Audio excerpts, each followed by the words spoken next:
from Heterodox Academy. This is Half Hour of Heterodoxy. Conversations with scholars and authors. Ideas from diverse viewpoints and perspectives. Here's your host, Chris Martin. Charlie Sykes is my guest today. He's a conservative political commentator who hosted a popular talk radio show from 1993 to 2016. He later joined the Weekly Standard magazine and hosted the Daily Standard podcast. In December 2018, after the shuttering of the Weekly Standard, he and William Crystal founded the Bulwark website, hiring many former staff members of the Standard. And Charlie currently hosts the Daily Bulwark podcast. It comes out every weekday, and it features interviews with politicians, professors, and commentators. He's also the author of several books, including Fail You from 2016 and Prof Scam from 1998 about higher education. And his most recent book is How the Right Lost Its Mind. Hi, Charlie. Welcome to the show. Hey, it's good to be here. Thank you for joining us. I do want to talk about your latest book, but before we start, because this is an academic podcast, I have an academic question. If you were to visit an undergraduate classroom today and give the students an introduction to the trajectory of conservative media in the United States, what would you say to them? Well, boy, that's a broad question. I would start by saying, please don't blame me for everything that's happened, even though I'm somewhat responsible for it. I was part of it, but I didn't see it coming. I want to start with one thing, sort of before the fall of conservative media. You know, I'm going to put a quotation mark around that. I'm fascinated by the fact that there was really no significant conservative media infrastructure during the Reagan years. That Ronald Reagan, in the highlight of the conservative, revolution, there was no talk radio, there was no Breitbart, there was no internet, there was no Fox News. And yet people look back on that as, hey, conservatives did pretty well. They were able to be successful. So I think that that's important to kind of keep in mind for people who think that the conservative movement is a complete creature of talk radio and of the rest of the conservative media. But I would also say that, I go back to when I started in conservative talk radio. I had been in print. I had been a newspaper reporter and a magazine editor, and found the idea of talk radio to be somewhat fascinating, but also puzzling. What was it about? And I started doing this on a regular basis about 4 years after Rush Limbaugh went on the air in the late 1980s. And one of the things that really struck me was that there was a real appetite for an alternative point of view. And back then, that's what I thought it was. I thought we could be the other side of the story. We could balance out things that the rest of the media was either not interested in or was reporting from a jaundiced point of view.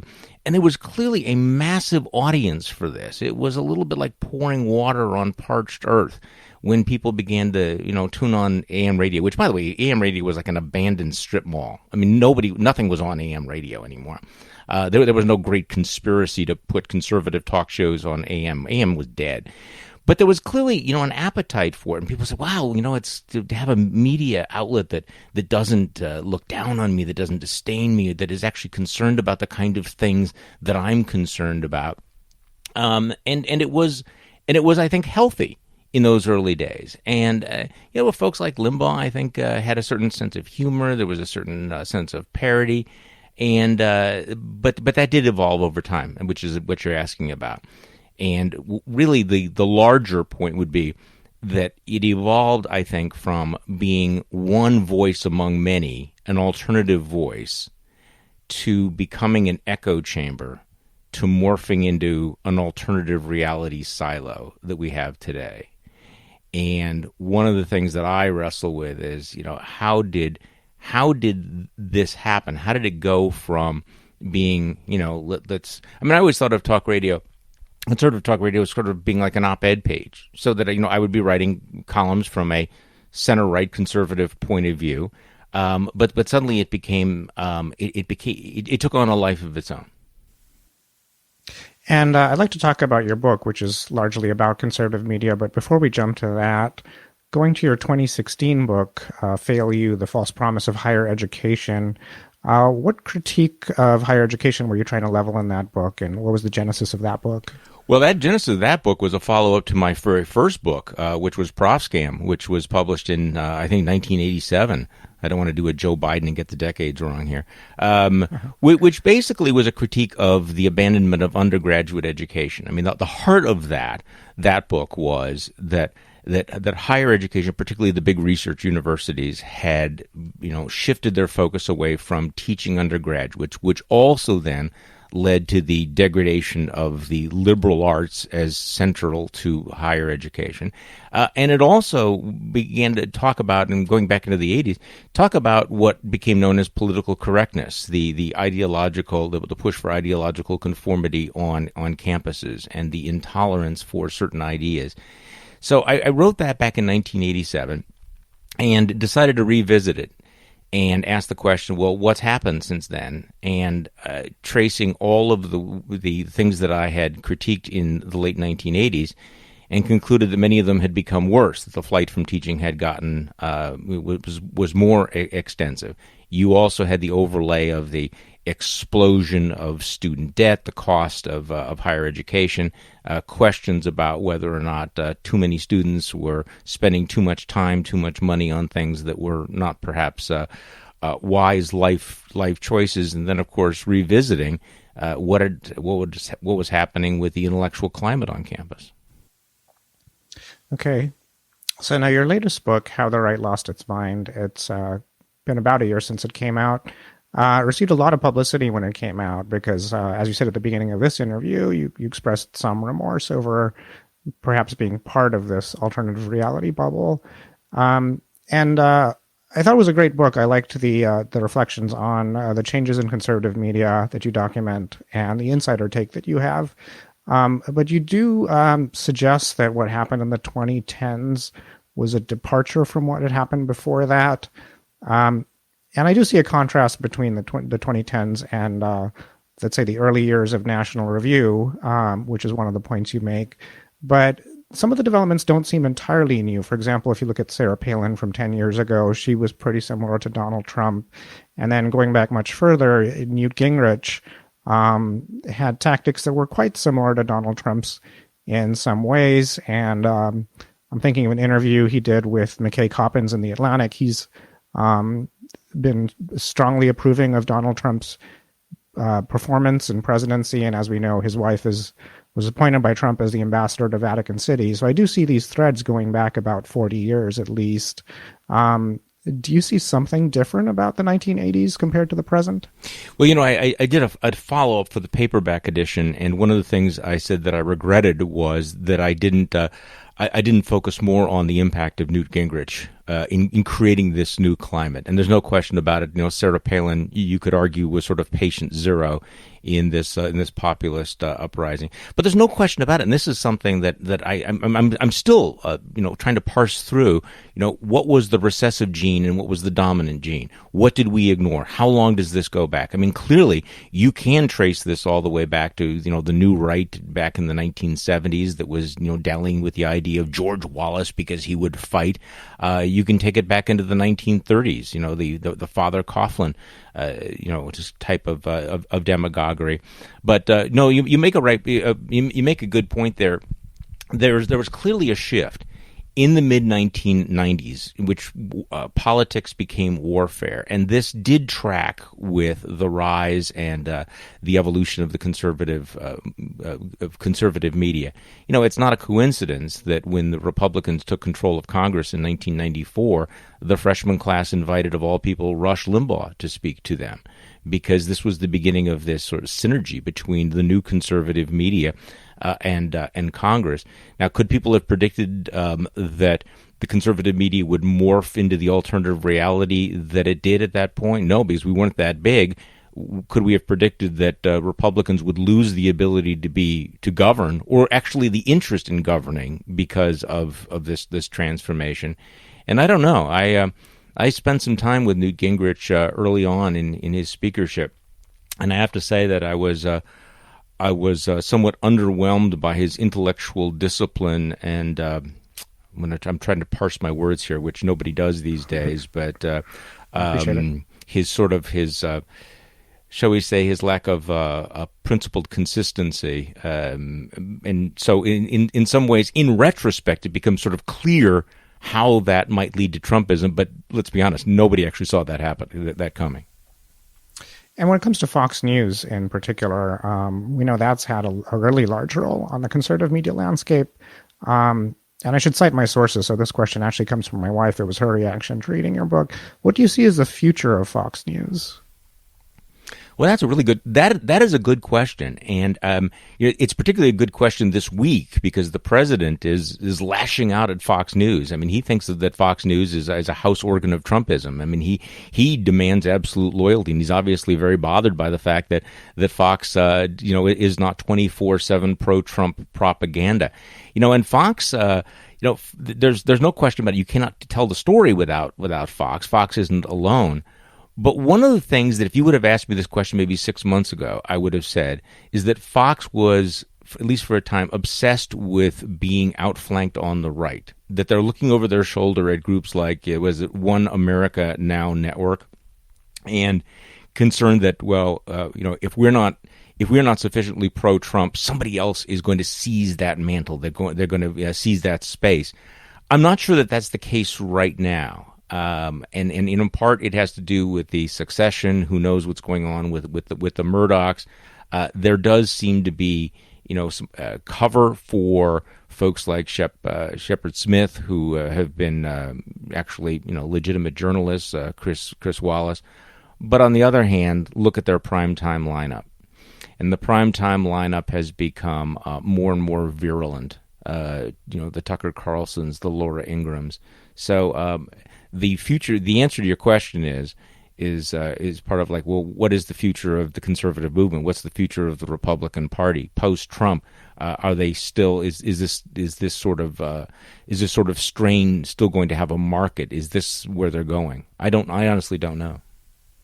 And one of the things Fox News has done, among others, is allow Republican politicians to publicize these promises, these unrealistic promises that they make. And your book references E.J. Dionne's critique of the conservative movement in America and how one of the central problems is that Republican politicians have promised a set of incoherent goals that can't really be reached. But that sort of has snowballed. So do you realistically see some or any kind of Republican leader pulling away from that and transforming the party? It seems naive to think that will happen. It really does, and that critique is really central to the recent years. Is you make promises that literally cannot be fulfilled, and yet you demand that leaders pursue it, even though there's no chance. And then when reality intervenes, you accuse them of caving in or being weak or betraying the base.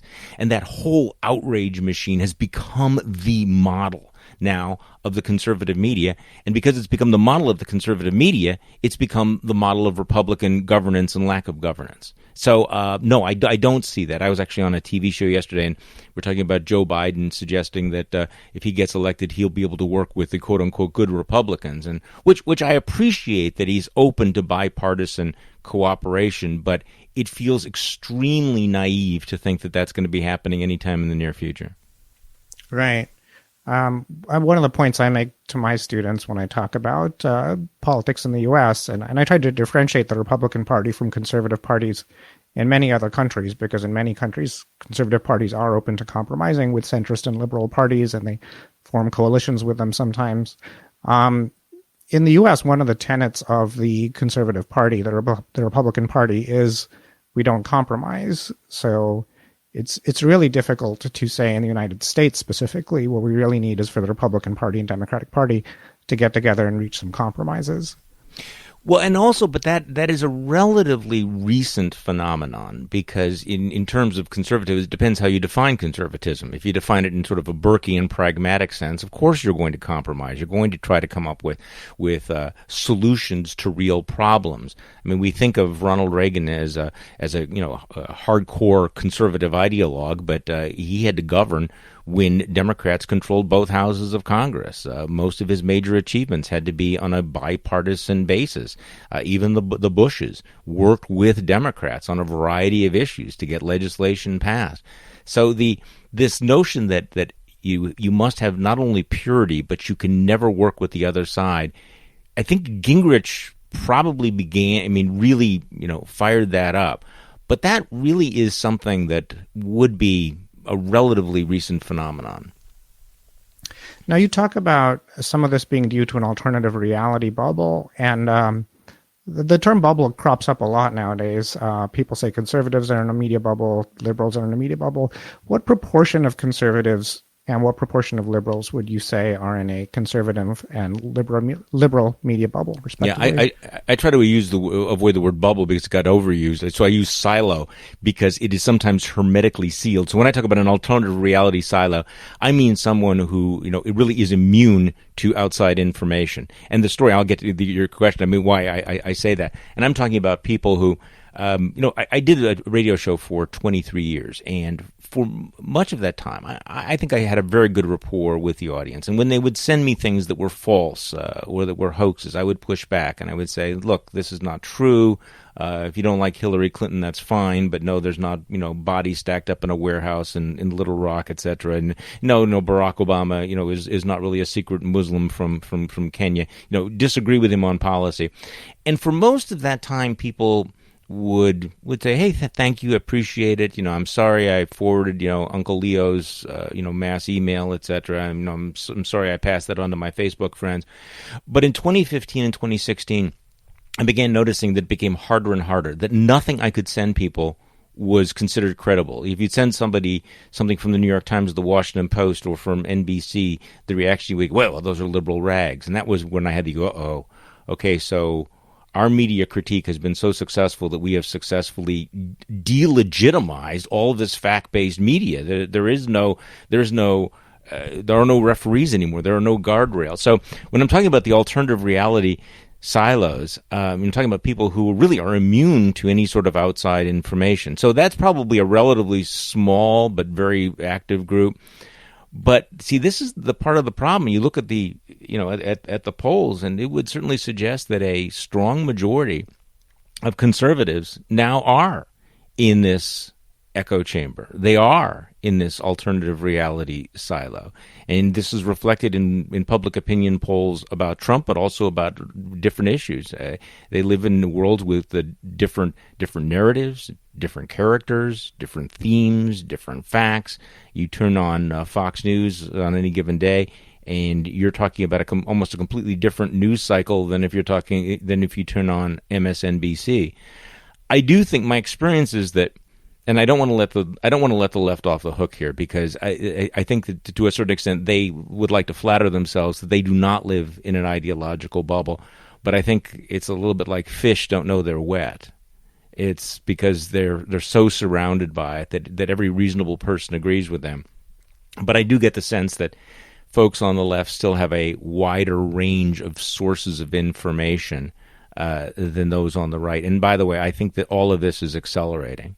I think that everything I describe in the book has gotten worse and will get worse in terms of the conservative media, seeing itself as not really being a transmitter of information as much as a soldier in the culture war.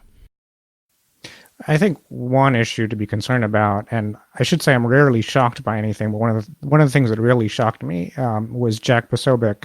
I'm not sure if I'm getting his name right, but he was the Pizzagate conspiracy guy, was awarded a fellowship by the Claremont Institute, and I was truly shocked by that. And if you have incentives for conspiracy theorists to spread conspiracies, that's a whole new universe. No, I was also, I share the same thing as I'm increasingly hard to shock, but I'm still shocked. And I think that's good. I think it's important not to normalize all of this.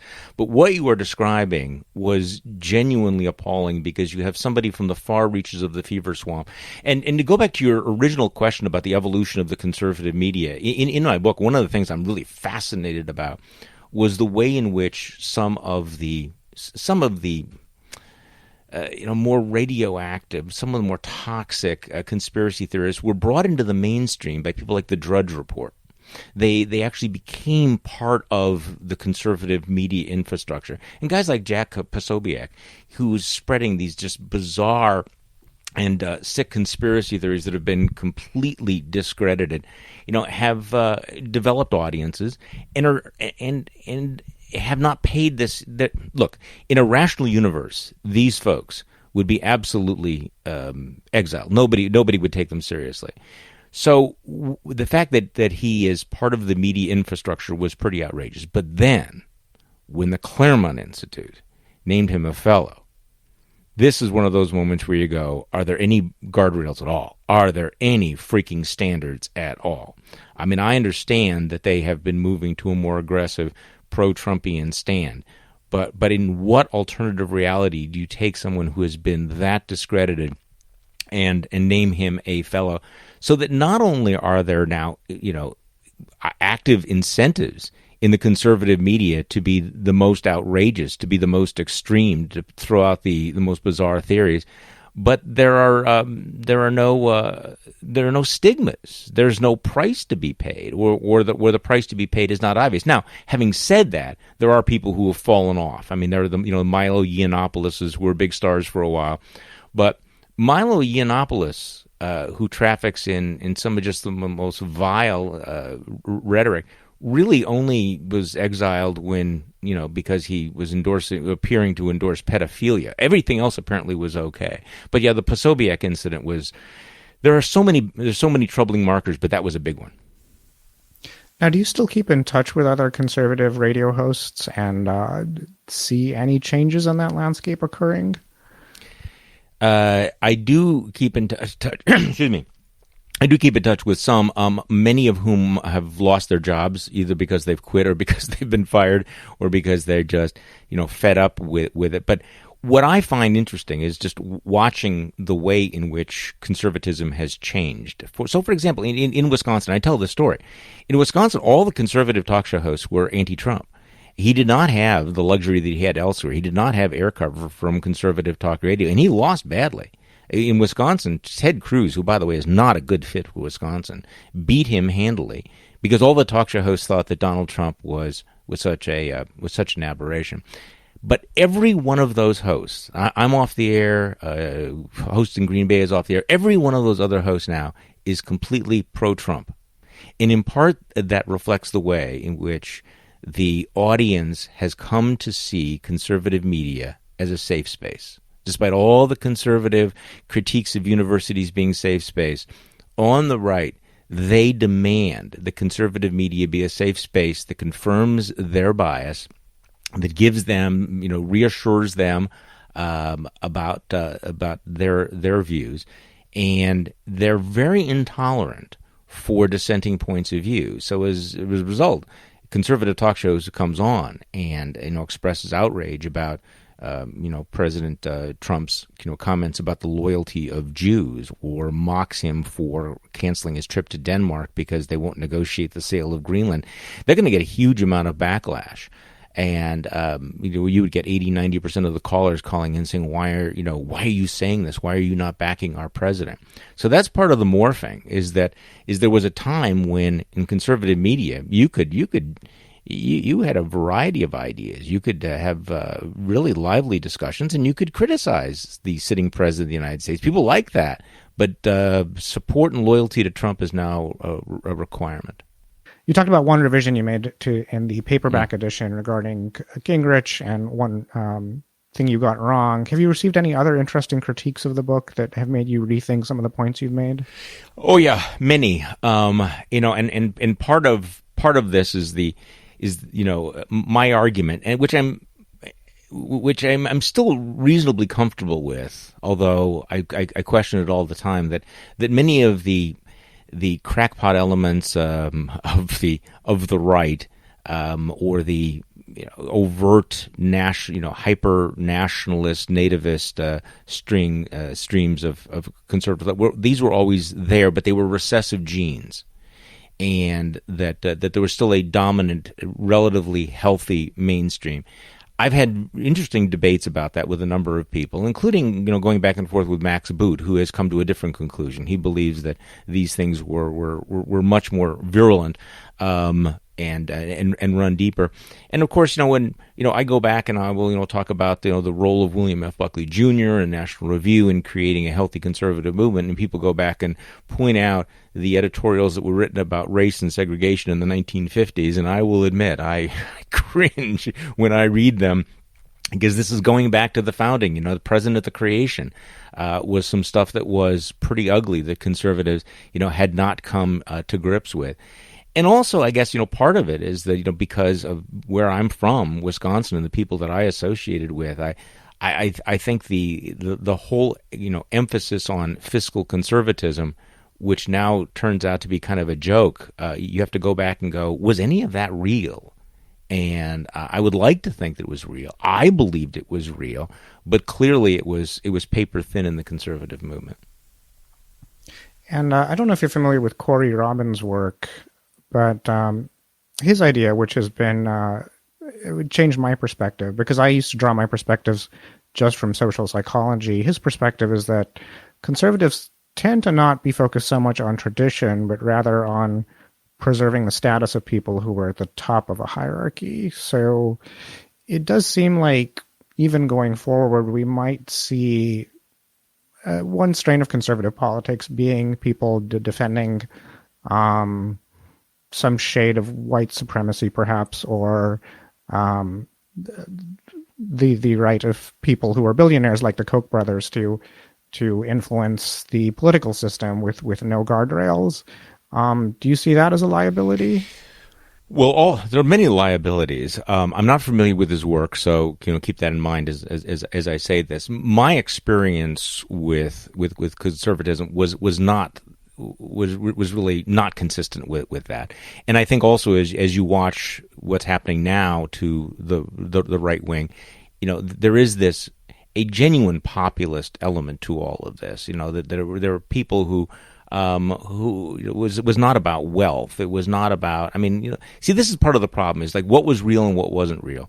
The Tea Party movement, for example, I believe was a sincere reaction, at least in the beginning, to what they saw as government overreach. It was a sincere grassroots effort, but it was taken over by people who had different agendas. So you have this disconnect between grassroots conservatives who are, in fact, concerned about traditional values, who are concerned about things like, just living a decent, good life, versus people who say, okay, we're going to get you to vote for us, and then we're going to become tools of corporate America, and we're going to be tools of K Street. So that's part of the dilemma. What was real and what was not real. Right. In your book, you do talk about, in the early part of the book, you talk about what changed your perspective and your father's perspective, which was returning Vietnam War veterans being insulted and demeaned by very left-wing hippies, so to speak. Do you feel like that was a foundational experience for people of your generation? Well, yes, for many of and many of the people that I have associated with over the years, many of the people, and I know it's become a dirty word to say things like neoconservative, but a group of conservatives who had been liberals in the 1950s and 1960s, who became disillusioned with liberalism and went over to conservatism, who were really driven away. And I think that in the division in the Republican Party over Donald Trump, you still see some of the signs of that folks who came from a liberal tradition, and by the way, I mean both big L and small L tradition, were those who were the least likely to go along with Donald Trump. It was certainly a foundational, experience for me. I grew up in a very, very liberal household. My father was the president of the Wisconsin Civil Liberties Union. He was the campaign manager for Eugene McCarthy back in 1968 when he was the anti-war candidate running against Lyndon Johnson. When I was in 8th grade, I flew around the state in the campaign plane with Eugene McCarthy. I was at the 1968 Democratic National Convention. I was a page there.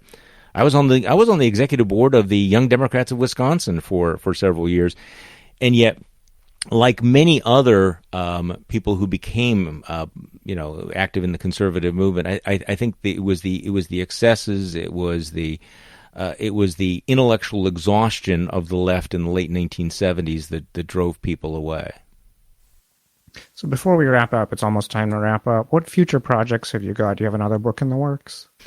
Well, you know what? At this point, I think it's time to sit back and wait and to see how this all plays out, because my crystal ball is extremely cloudy right now. So what I'm devoting myself to is working with the Bulwark. I do a daily podcast. I put out a newsletter, trying to track what's happening. But I think for a book, I'm going to need to sit back and have a larger perspective, because when I wrote this book, How the Right Lost Its Mind, part of it was just for myself. Like, what the hell just happened?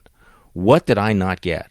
How did this takeover of the Republican Party and this transformation of this Republican Party occur? And I'm not sure that I got it completely right.